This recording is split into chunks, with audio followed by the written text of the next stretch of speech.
Buenos días, Modesto Lomba. Bienvenido a la Pasarela de la Moda de Castilla y León, a esta nueva edición, a la edición del año 2021, y bienvenido a este nuevo formato que desarrollamos en esta nueva edición, que es realizar las entrevistas en formato online, lo cual es un poquito diferente a lo que teníamos habitualmente de ediciones pasadas, donde se hacían las entrevistas pues, de modo presencial. Por suerte, este nuevo formato nos da la oportunidad de contar con personas ilustres como tú. Modesto, bienvenido. Muchas gracias, José Ignacio. Bueno, hoy todas las personas que nos están escuchando seguro que tienen perfecto conocimiento de la persona a la que vamos a entrevistar, a la que vamos a tener la suerte de hacerle hoy una entrevista sobre su trayectoria profesional y sobre otros asuntos que vamos a ir comentando. Pero por resumir un poquito la figura que hoy nos acompaña, Modesto Lomba es uno de los diseñadores de referencia de la moda española. Lo es desde mediados de los años 80, cuando creó la firma de Bota y Lomba junto con el diseñador Luis de Bota. Modesto Lomba ha recibido premios y galardones muy relevantes. Entre ellos voy a hacer referencia a dos. Por una parte, el premio Cristóbal Valenciaga a Mejores Diseñadores Nobles a finales de los años 80, en el año 1989, y posteriormente el premio Pasarela de Madrid a la Mejor Colección a principios de los años 90, en el año 1991. Pero desde entonces ha recibido otros numerosos galardones pues, por su trayectoria profesional. Por lo tanto, estamos con una de las figuras claves del sector de la moda española, del sector de la moda de autor española, y estamos además con una persona que tiene una relevancia muy importante en el sector, por cuanto que es presidente de la Asociación de Creadores en Moda Española. Modesto, quisiera empezar esta entrevista contigo pues haciendo un pequeño recorrido por, bueno, pues por tus hitos biográficos. Y lo que me gustaría es que nos explicases o recordases para todos nosotros un poquito cómo fue tu infancia y tu adolescencia en Vitoria. Bueno, iba a decir en la ciudad de Vitoria, pero si no me equivoco y no he investigado mal, realmente estaríamos hablando de un pequeño pueblito en el municipio de Vitoria, ¿no? Efectivamente, José Ignacio, bueno, más que un pequeño pueblo, en realidad es donde yo nací, donde vivió mi familia toda la vida, fue en la Granja Modelo de Arcaute, que es un centro de investigación agraria, ¿no? Principalmente enfocado, ahora lo hacen con muchas otras variedades y posibilidades, pero como sabéis, pues Álava es un centro de cultivo de la patata, ¿no? Y en este sitio, que la verdad que es un sitio muy, desde el punto de vista estético, muy bonito, al lado de un pueblo que se llama Arcaute, que es donde nació mi padre, y bueno, pues estamos vinculados a Vitoria toda la vida. Para mí también es un placer volver a estar relacionado con la pasarela de Castilla y León, ¿no? Porque pues, recordarán algunos, hemos presentado en alguna ocasión también colecciones en el pasado. Y bueno, me preguntaba sobre mi infancia o mi adolescencia, pues tampoco tengo mucho que contar, o bueno, o seguramente mucho que contar, pero tampoco creo que sea ni mi adolescencia ni mi mi infancia algo muy diferente de cualquier niño adolescente, ¿no? Bueno, nazco en una familia en este contexto y bueno, pues donde mis inquietudes estéticas pues caminan hacia el sector de la moda, pues por, no sé si por casualidades eh, o por algo que no, que tampoco te sabría describir, porque no tengo ninguna vinculación familiar al sector de la moda ni al sector textil, ¿no? Mi madre, que trabajó toda su vida, sabía coser un botón como seguramente cualquiera y poco más, ¿no? Sí es cierto que somos una familia de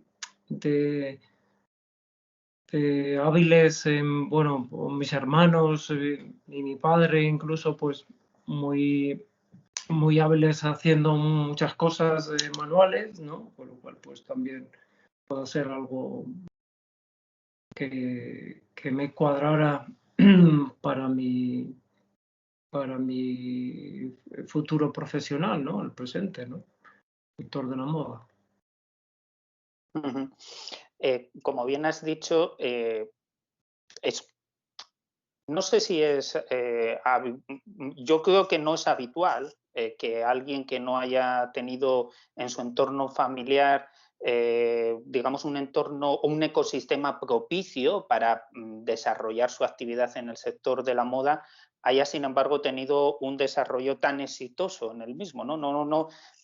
O al menos visto desde fuera parece más habitual lo contrario, ¿no? Que haya personas que desarrollen su actividad en el sector de la moda un poquito impulsadas por el entorno, por un entorno que ya les acompaña para ello. No ha sido tu caso, pero sin embargo sí me gustaría que me dijeras, en ese entorno familiar tuviste, precisamente por el hecho de no ser un entorno dedicado al sector de la moda, ¿tuviste algún apoyo en especial para desarrollar esa vocación que manifestaste de forma temprana hacia los aspectos creativos de la moda? Bueno, como te decía que tanto mi padre como mis hermanos, pues han sido siempre muy hábiles. Em, en cuanto a cuando yo muestro interés por trabajar en el mundo de la moda, pues el apoyo fue pleno, ¿no? Mi madre, mis padres eh, nunca quisieron que fuéramos funcionarios como ellos, con lo cual pues lo consiguieron porque ninguno somos funcionarios.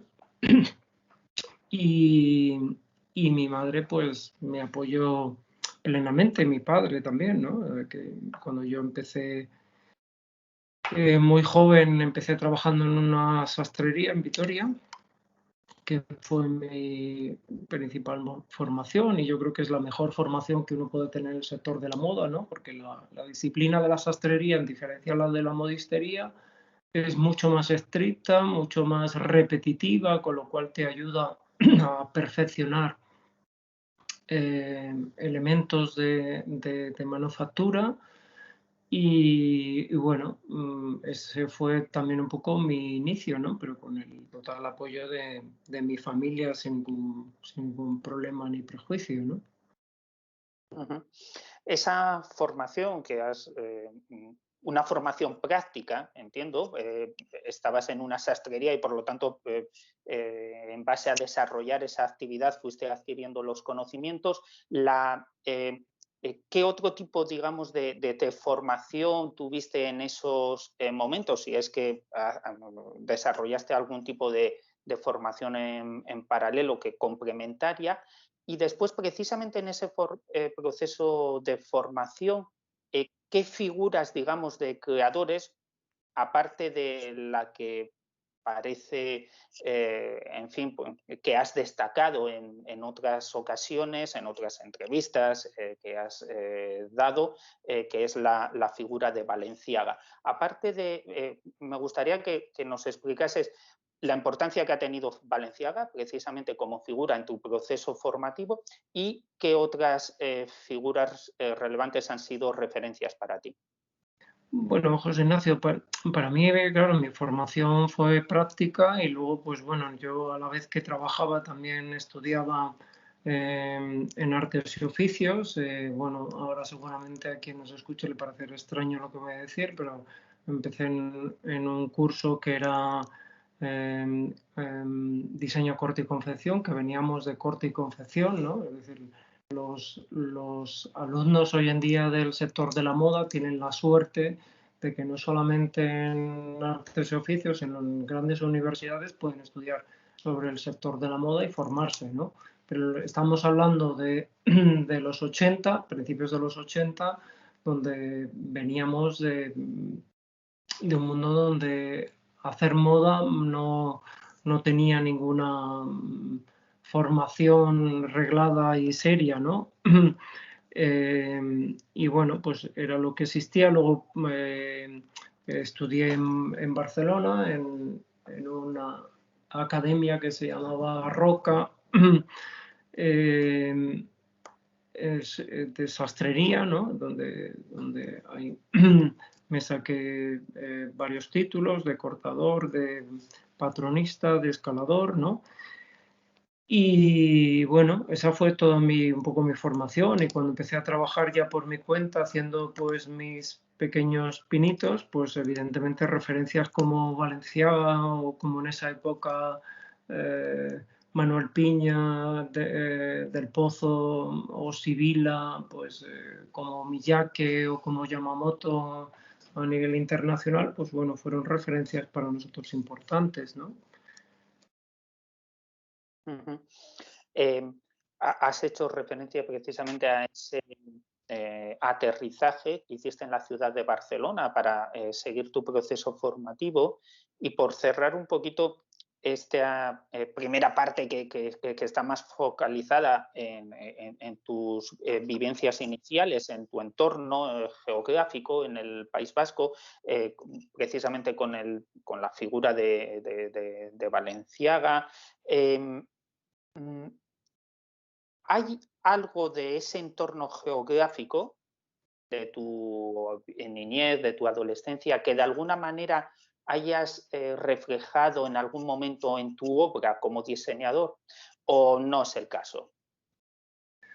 Bueno, yo creo que los reflejos en nuestro caso siempre son un poco, yo creo que inconscientes, es decir, no son visibles, pero siempre efectivamente el entorno donde yo me he educado también estéticamente y en el entorno cultural también, el del conocimiento de otros creadores, pues yo creo que siempre están en el subconsciente de todo nuestro trabajo, ¿no? Hasta el día de hoy, ¿no? Uno no puede evitar venir de donde viene y de un poco de tus propias raíces, ¿no? Yo creo que en nuestro caso siempre hemos huido un poquito de buscar referencias fáciles, ¿no? Sino que son esas referencias, yo creo que vienen más del subconsciente o del no consciente de. Mm, Ahora me gustaría, digamos, entrar ya en la parte un poquito, ya has comentado, una parte de tu experiencia profesional, por supuesto, pero la parte, digamos, profesional de la firma de Bota y Lomba. Me gustaría que nos explicaras un poquito, bueno, pues cómo fueron esos comienzos de esa firma a mediados de los años 80, cómo surgió y algo por lo que yo creo que ha trascendido precisamente la firma de Bota y Lomba, que es ese binomio entre diseño y arquitectura, y esa presencia de los componentes arquitectónicos en lo que ha sido bueno, pues la obra de la firma de Bota y Lomba. Bueno, como nos habíamos quedado en Barcelona, pues en uno de esos cursos de formación conozco a Luis de Bota, que siendo de familia de origen de Tafalla, de Navarra, pues él nació en Argentina y vino a Barcelona, a España, a dedicarse a la moda, ¿no? Después de haber estudiado la carrera de arquitectura. En ese aspecto Luis igual no tuvo tanta suerte como yo, que su familia no le apoyó a que estudiara moda, sino que pues yo creo que como se hacía mucho en la época, ¿no? Primero hace una carrera universitaria, después ya dedícate a lo que te dé la gana, ¿no? Que yo creo que lo hemos sufrido muchos, sobre todo en nuestra generación, ¿no? Y Luis hizo arquitectura y en realidad nunca se dedicó a la arquitectura, ¿no? Era un poco su vehículo más cercano a, pues como tenemos muchísimos casos, ¿no? Desde Paco Rabanne o Miyake, que estudiaron arquitectura, ¿no? Y bueno, pues juntos empezamos haciendo la primera colección de una marca que no se llamaba De Bota y Lomba, sino que era Luis de Bota y Modesto Lomba. Y lo de Bota y Lomba, pues también yo creo que merece la pena explicarlo porque fue simplemente el desgaste que empezó a utilizar la prensa de que le parecía muy largo lo de Luis de Bota y Modesto Lomba y nos mencionaban como de Bota y Lomba y así surgió la marca tal cual, ¿no? Es decir, no, ni tan siquiera nosotros mismos la pensamos así, ¿no? Sino que fue, yo creo que las cosas más naturales, efectivamente, que hacen que sean las más racionales, ¿no? Bueno, es curioso esta anécdota que nos comentas, que yo la desconocía por completo, por supuesto, y creo que en este caso hay que darle las gracias a la prensa porque creo que es un acierto, ¿no? El Sí, naming sí, sí, que totalmente. buscaron al final. No, porque muchas veces me han preguntado, oye, qué bien suena, ¿no? Y qué bien de Claro. Bota y Lomba y tal, no sé qué. Y claro, yo la verdad es que digo, no tenemos ningún mérito. El mérito fue principalmente los medios de comunicación que abreviando, pues nos dieron un foco mejor, ¿no? Es cierto que también cuando nosotros empezamos en mediados de los 80 con la marca, pues se utilizaba mucho lo de los nombres completos y bueno, pues bueno, tenemos que también un poco recordar como que yo creo que en el mismo año, no sé si fue una temporada más adelante o más atrás, pues empezaban en Italia Dolce Gabbana, por ejemplo, ¿no? Pues era un poco lo que tocaba en ese momento, ¿no? Eh, Eso, digamos, fueron los comienzos, pero me gustaría que fueron unos comienzos, digamos, bastante explosivos, ¿no? Porque la verdad que llegasteis a mediados de los 80 y muy rápidamente tuvisteis un reconocimiento mediático muy importante, que entiendo que no, a ver, no suele ser lo habitual llegar y besar el santo, como se suele decir de un modo coloquial. Me gustaría que nos explicaras, sin embargo, cuánto os costó y cómo fue el proceso para consolidaros, que yo creo que ahí ya en los principios de los años 90 ya podemos hablar, ¿no?, de una consolidación más fuerte de la firma, ¿no? Bueno, si te tendría que explicar cuánto nos costó, te tendría que rectificar, decir cuánto me cuesta consolidar, ¿no? Porque uno todavía está, es decir, consolidar una marca no se consolida, es decir, iniciar una marca, aunque efectivamente, como tú dices, no es muy habitual, nosotros aparecemos también en un momento también muy especial.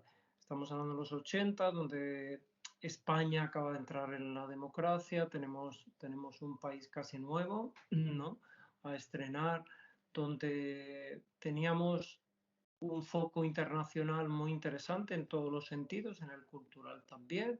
Estamos hablando plena movida madrileña también, ¿no? En la pasarela, pues ya estaban los históricos, Pedro el Hierro, Del Pozo, Manuel Piña, Alvarado, muchos de los diseñadores históricos, Adolfo Domínguez, Roberto Berino. Y como jóvenes promesas, pues estaba Sibila, ¿no? Que en ese momento pues se va de la mano de Gibaud, que fue el productor también de Jean-Paul Gaultier, se va a Italia a desfilar. La pasarela necesitaba también renovar un poco pues un nuevo valor, y nosotros aparecemos pues sumando una serie de suertes también, y de casualidades, y de buen hacer también, ¿no? Hay que decir, ¿no? Que nuestras colecciones que presentamos a la primera edición de la pasarela, pues fueron colecciones muy buenas, y bueno, y siempre en crecimiento, ¿no? Hasta el momento. Pero lo difícil sobre todo es consolidar una marca, ¿no? Es decir, eh, yo, con todos los respetos, cuando veo nuevos talentos y el brillo de los focos no les dejan ver mucho el asunto, yo les digo siempre con cuidado, ¿no? Porque es muy fácil ser una estrella, pero es muy fácil también estrellarse, ¿no? Y lo difícil es consolidar, ¿no? Que ese momento de auge consigas rebajarlo un poquito, buscar tu lugar y continuar, pues, como yo creo que hemos hecho muchos, ¿no? Los diseñadores nacionales e internacionales, pues consolidar. También hemos visto pasar muchos barcos, muchos aviones, y efectivamente, pues eso es lo que es costoso y más difícil de todo. Hablas de lo difícil que es la consolidación y eso es en fin, es muy certero. Digamos que esa frase que lo resume de lo difícil no es llegar, lo difícil es mantenerse, ¿no? Mm, Precisamente la firma Modesto y Lumba, como otras muchísimas firmas de moda españolas, bueno, españolas e internacionales, tuvieron y no solo del sector de moda, sino de otros muchos sectores de actividad, tuvieron un proceso muy complicado en la famosa crisis del año 2008-2013, por poner así un poco un quinquenio. Y me gustaría que nos explicaras ese proceso tan complejo por el que puede atravesar una empresa, qué vivencias te ha dejado en lo personal y en lo profesional, ¿no? ¿Qué experiencias, digamos, adquiriste tras pasar por una situación que es muy habitual cuando uno desarrolla una actividad empresarial, que a lo largo de su desarrollo empresarial pues pase por momentos dificultosos? Bueno, de Bota y Lomba pues ha tenido efectivamente varias crisis, ¿no? La primera, yo creo que como tal la sufrimos con la muerte de Luis de Bota. Esa es nuestra primera crisis. La siguiente, a la que tú haces referencia, la de la crisis del 2009 o 2008, pues bueno, es una crisis que muchas empresas sufrimos, empresas como la nuestra, que creció exponencialmente, y bueno, pues al final también son experiencias un poco de dulce y salado, ¿no? O de amargo y también de conocimiento, ¿no? No sé, es algo que uno tiene que pasar también por ese proceso, y como empresa, y como en este caso también yo en mi dualidad como empresario, pues desgraciadamente pues dejando a muy buenos profesionales en el camino para poder seguir con la empresa, ¿no? Y que todos podamos seguir funcionando, ¿no? Pero son cosas que tampoco uno, pues diría, provocas, ¿no? Porque no son crisis que tú creas tú mismo, ¿no? Sino que en ese momento el propio contexto internacional pues te lleva efectivamente a tener esta experiencia un tanto amarga. para mí fue pues también una experiencia de aprender, de conocer mucho más cómo funcionan los mercados y bueno, pues eso también me ha servido en este caso para que esta crisis que estamos todavía viviendo, que no sabemos hasta dónde nos va a llegar, pues que no me pille desprevenido, ¿no? Con lo cual, pues también la suerte de poder haber, pues, no sé, yo creo que es donde mejor se aprende, ¿no? Los momentos duros y difíciles, ¿no? Es cuando aprendes. Cuando todo va muy bien, sinceramente no sé si se aprende mucho, pero en los momentos difíciles aprendes muchísimo. Yo digo que me he hecho, con la crisis del 2008, me he hecho varios máster. No voy a decir gratuitos porque me costaron bastante dinero, pero me hice varios máster. No hay escuela de negocios mejor que la propia realidad, ¿verdad? Sí, sí, los americanos lo dicen bien, es decir, tus fracasos son tu currículum, no tus aciertos. Bueno, eso precisamente, eso me da pie esta última reflexión que has comentado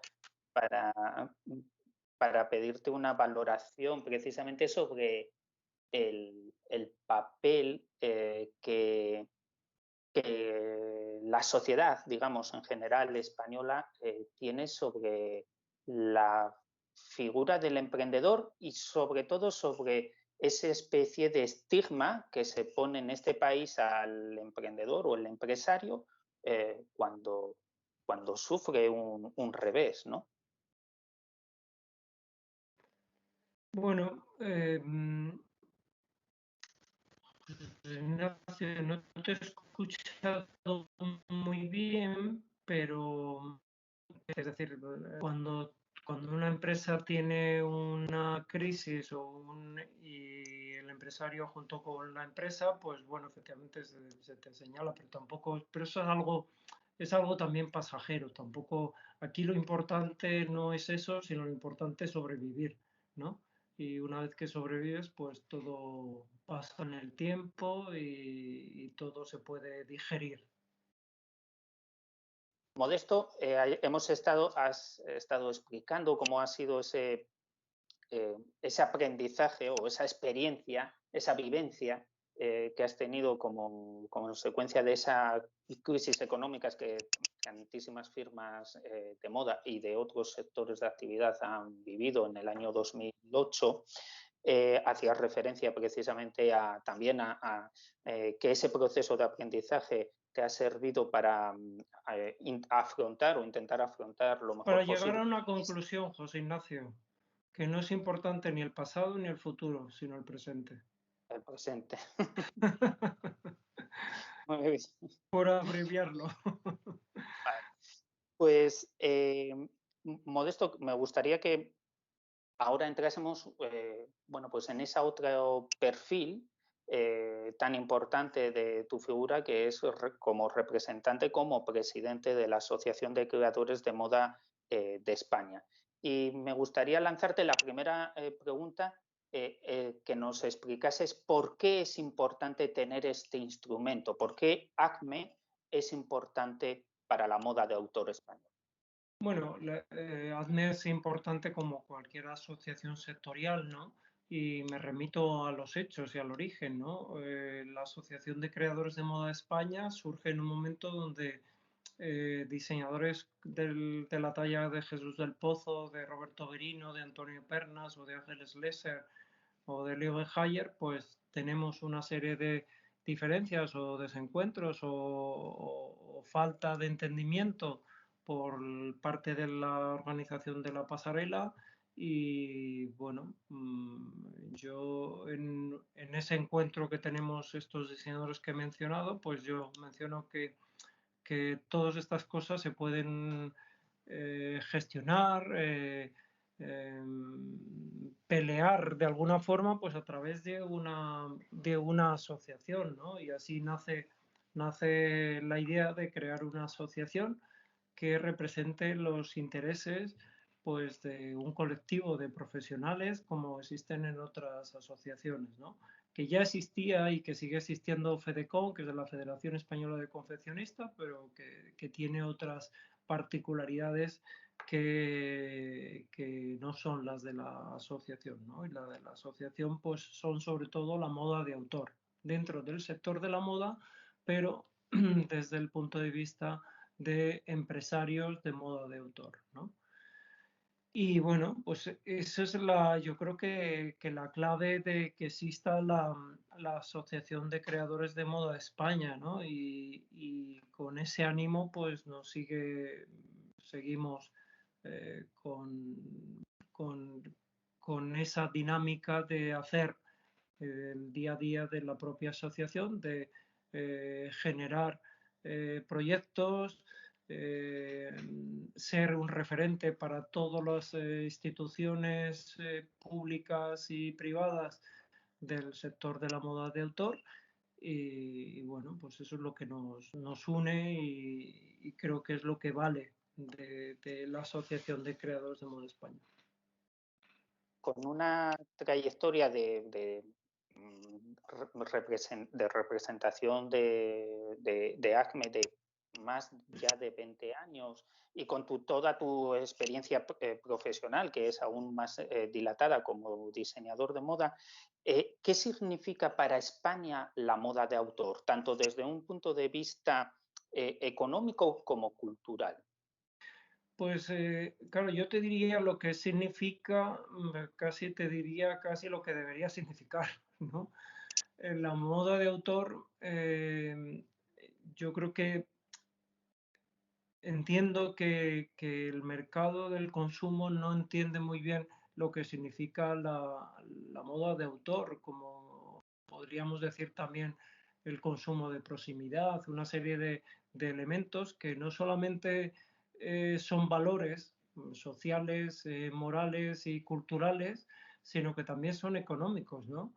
Consumir moda de autor, estás consumiendo, estás produciendo riqueza en proximidad, ¿no? No solamente una economía, sino puestos de trabajo y una serie de razones que avalan a todo lo que es de proximidad o moda de autor, ¿no? También desde el punto de vista ecológico del medio ambiente, que todos hablamos mucho, que parece que nos preocupa a todos mucho, pero que a la hora de la verdad, a la hora de rascarnos el bolsillo, como diríamos vulgarmente, pues nos olvidamos con mucha facilidad, ¿no? Entonces consumimos productos que se producen a larga distancia en condiciones que no son muy favorables para el medio ambiente y evidentemente también pues todo lo que significa esa huella que deja un producto hecho en larga distancia, ¿no?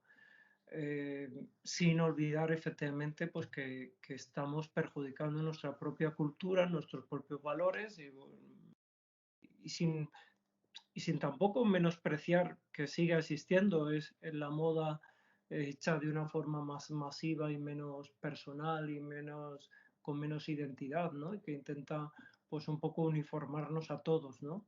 A todos, no solo en el país, sino en el mundo, ¿no? Vamos todos vestidos igual, ¿no? ¿Por qué? Porque no consumimos moda de autor que nos ayudaría a tener una identidad personal mucho más clara y mucho más inteligente. Has comentado cosas que precisamente quiero rescatar un poquito más adelante, profundizar en ellas sobre el tema, por ejemplo, que has citado de sostenibilidad, pero ahora me gustaría preguntarte ¿por qué la moda de autor española, pese al talento que encierra, a sus grandes artesanías, ¿por qué compite en una situación de inferioridad con respecto a otras modas de autor europeas, como por ejemplo la francesa e italiana? ¿Qué hay en esos países? ¿Qué instrumentos cuentan? ¿Con qué apoyos cuentan que no dispone la moda de autores? Pues yo te lo resumiría en una palabra, complejos de país, ¿no? Porque tú efectivamente lo focalizas en la moda, pero se lo podemos preguntar a nuestros productores de aceite de oliva. ¿Por qué el aceite de oliva no está en los mejores puntos de venta del mundo y sin embargo los italianos sí? ¿No? Pues lo mismo. Yo creo que sinceramente es un complejo de país. Somos un país acomplejado. Lo decía hace mucho tiempo una persona que trabajaba en la asociación. España es un país que se mira al espejo y no se gusta. Y probablemente eso esté vinculado al pasado, ¿no? Al pasado histórico que tenemos, que probablemente seamos un país que no nos gustamos, ¿no? Y entonces en esos complejos no nos dejamos avanzar a nosotros mismos, ¿no? No respetamos a nuestros artistas, no respetamos a nuestros profesionales, a nuestros agricultores, no somos un país de autorrespeto y de autocariño, ¿no? Todos sí se nos llena la boca en este país, como estamos viendo desde hace unos años con muchas banderas y mucho nacionalismo, pero a la hora de la verdad no hay respeto a nuestro país. Y cuando decimos no hay respeto a nuestro país, no es un ente abstracto, es un respeto a nuestros profesionales, a nuestros artistas, a nuestra cultura, a nuestros agricultores, a nuestros pescadores. Es decir, hay yo creo que un actitud destructiva de la propia forma de cómo somos los españoles, ¿no? No nos queremos nada. Es decir, y lo confundimos y lo disfrazamos todo con banderas y con nacionalismos que no nos llevan a ningún lugar. Lo único que nos lleva a buenos caminos sería el nacionalismo de nuestros artistas, el nacionalismo de nuestros profesionales, el nacionalismo de nuestra cultura.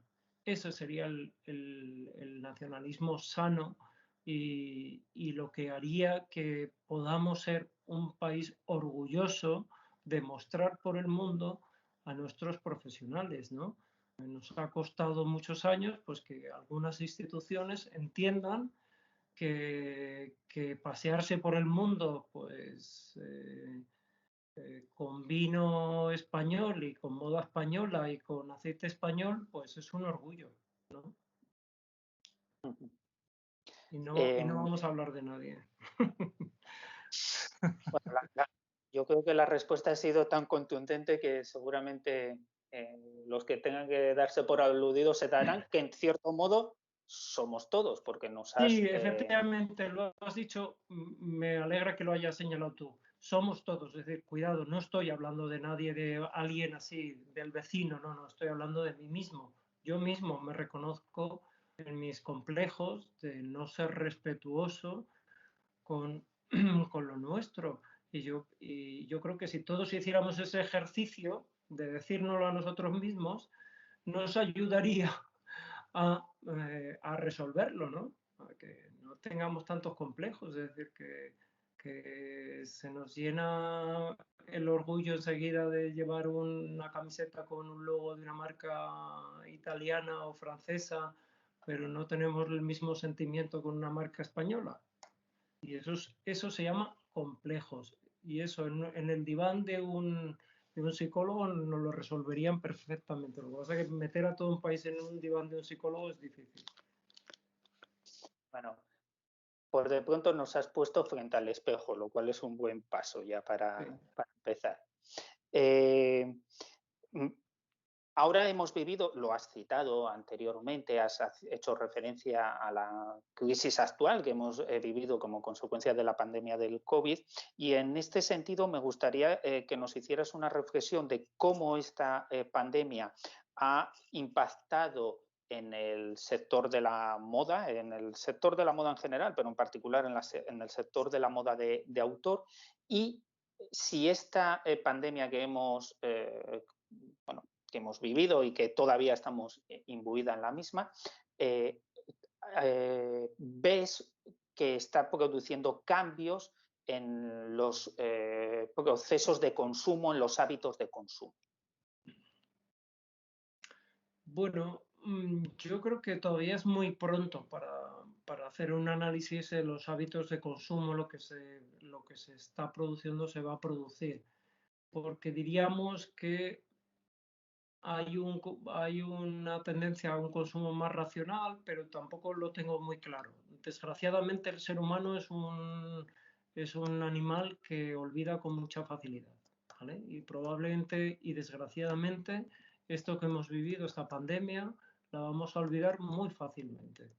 2 veranitos más y se nos ha olvidado perfectamente. Y es una pena, porque tampoco uno se tiene que quedar traumatizado, pero como hablábamos antes, uno de los momentos de crisis es cuando tiene que aprender más. Lo que ha afectado al sector, pues yo creo que lo que ha afectado, pues como ha afectado a todos los sectores, yo creo que a unos pues igual nos ha pillado un poquito más preparados, a otros menos preparados, pero bueno, yo insisto y que sirva incluso como ánimo para quien lo esté pasando difícil, que lo importante es la supervivencia, ¿no? Y yo creo que es el objetivo cuando uno tiene una crisis, ¿no? Conseguir salvar el barco, porque una vez que se te ha hundido, pues no tienes nada que hacer, ¿no? Porque alguien puede decir, bueno, por salvar una parte de la empresa, pues arriesgas toda la empresa, pues no tiene mucho sentido, ¿no? A veces hay que hacer amputaciones que te ayudarán a volver al mercado y volver a recuperar pues todo lo perdido, ¿no? Y si lo pierdes, definitivamente resucitar es imposible. Has hablado de, bueno, como prioritario la supervivencia de las empresas en un contexto como el actual. Me gustaría que redondeases esta reflexión que has hecho con cuáles entiendes que serán los retos que debe de afrontar el sector de la moda de autor en los próximos tiempos, para poder afrontar con mayor fortaleza competitiva pues bueno, estos procesos de incertidumbre que estamos viviendo. Pues mira, yo creo que el mayor reto, yo creo que ya lo hemos dibujado, es que realmente el consumidor entienda que la moda de autor tiene una serie de valores que están, yo creo que en el pensamiento de todos y en el ADN de todos, y debería estar mucho más, que nos diferencia con la moda masiva, ¿no? Que también a medio largo plazo el consumo de moda de autor es mucho más rentable en todos los aspectos, incluso en el económico. Vas a gastar menos cuando usas moda de autor, que te va a perdurar mucho más tiempo. Es decir, la moda de autor al no estar en las claves habituales de lo que se lleva, es atemporal, lo que conocemos con esa expresión, y eso te permite, pues como podemos ver, muchísimas piezas del ilustre maestro Balenciaga que hoy en día puedes perfectamente utilizar, ¿no? Con toda la actualidad que te permite el diseño de autor, ¿no? Y yo creo que sobre todo el mayor reto es eso, que el consumidor entienda los valores de la moda de autor. Has citado, has hecho mención a varias claves de importancia de la moda de autor, has hecho referencia a la sostenibilidad, sostenibilidad económica, por una parte, porque genera riqueza en el entorno, en nuestro entorno próximo, sostenibilidad desde un punto de vista ya más medioambiental también, hacías referencia a todos los temas de la trazabilidad de los productos, no el evitar que vengan de sitios lejanos con el Claro, impacto. pero mira, José Ignacio, para apuntarlo mejor, el consumidor no sabe realmente el poder que tiene en su mano cuando hace una compra, porque esto es el efecto dominó, ¿no? Cuando tú haces una compra determinada, caen una serie de fichas, ¿no? Por eso de los valores, digo, es decir, si tú compras moda de autor, estás generando un posible puesto de trabajo en proximidad, una riqueza que vuelve otra vez al entorno social donde tú mismo vives y todos los valores que conlleva también con el medio ambiente y todo eso. Es decir, es un efecto dominó que el consumidor tiene en su mano un gran poder que no sabemos utilizar o no somos conscientes de la fuerza que puede tener simplemente tu decisión de me compro esto, ¿sabes? Muy bien, pues como creo que es bastante entendible por todos que lo que estás comentando es algo verdaderamente importante y es importante apostar por ello, por esas ventajas que acabas de hacer referencia que tiene. La siguiente pregunta que te lanzo es, ¿cómo y en qué deben de apoyar las instituciones a la moda de autor español? Pues mira, cuando tú dices apoyar, yo haría un apunte que no es subvencionar, sino simplemente entender. Es decir, entender esto que estamos diciendo, es decir, lo que significa el consumo de la moda de autor. Si las instituciones lo entienden así, todo lo demás se daría perfectamente cuadrado, no hay mucho más que explicar, ¿no? Cuando tú Cuando tú entiendes que la moda de autor, estás hablando de producción en proximidad, de pagar impuestos en proximidad, es decir, todo lo que conlleva, pues las instituciones entenderían que lo más inteligente es apoyar especialmente esta forma de producir, ¿no? No sigamos apoyando, que además no necesitan apoyo, las grandes multinacionales para eso ir a fabricar a terceros países en condiciones que también deberíamos recordar, en condiciones que seguramente no nos gustaría a ninguno de los que estamos en este audio, para nosotros, ¿no? Condiciones laborales, sociales, ¿no? Todo eso. Y de alguna forma, por eso vuelvo a repetir que nuestro poder de compra, el poder que tienes cuando haces una compra o decides una compra, pues estás condicionando eso, estás condenando a una persona a vivir en unas condiciones sociales, laborales, económicas, que no nos gustaría a ninguno de nosotros. Uh-huh. Nuevamente pones en valor la importancia de decisión que tiene el propio consumidor, ¿no? Lo cual está bien que todos lo tengamos presente. Hemos hablado, o te he hecho que me expliques un poquito, pues, oye, en qué medida deberían de apoyar las instituciones? Ya has dejado claro que no es una cuestión de subvenciones, que es una cuestión de entender el sector. Y ahora lo que me gustaría, un poquito para redondear la entrevista y dar finalización a la misma, es qué se les debe de reclamar, que nos expliques qué se les debe de reclamar a los propios diseñadores. ¿Qué pasos deben de dar a futuro los diseñadores de moda españoles? Bueno, a ver, yo creo que los pasos que tiene que dar un nuevo profesional es saber que viene un sector donde hay que trabajar mucho y donde no es fácil llegar y mantenerse, ¿no? O igual matizando como hacíamos antes, igual es más fácil llegar, ¿no? A que te aplaudan, pero lo difícil es sobre todo mantenerse. Y para mantenerse conlleva muchos, no solamente un trabajo constante y disciplinado y coherente, sino también un producto que tiene que venderse.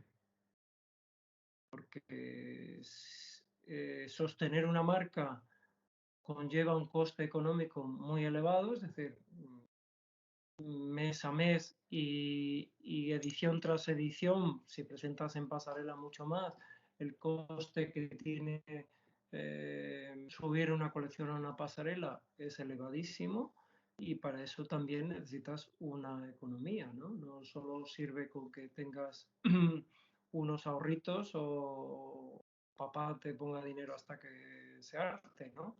Sino que hay que hacer un proyecto lógico y consciente de la realidad, ¿no? Del consumo también. Muy bien, yo creo que esta frase última tuya es una frase excelente para cerrar esta entrevista, que construir un proyecto empresarial tiene que ser consciente y conocedor de la realidad. Modesto, ha sido un placer mantener esta charla contigo, esta conversación, esta entrevista. Muchísimas gracias nuevamente por participar en esta edición del año 2021 de la Pasarela de la Moda de Castilla y León. Ha sido pues un placer. Pues nada, el placer también para mí, José Ignacio, desde Botelomba, y también felicitaros desde la Asociación de Creadores de Moda España, que la pasarela de Castilla-León, que lleva muchos años y haciendo un magnífico trabajo, también para el sector y para la visibilidad también de la moda de autor que hacéis desde vuestra pasarela. Muchísimas gracias, Modesto. Un saludo. Adiós. Hasta luego. Hasta luego.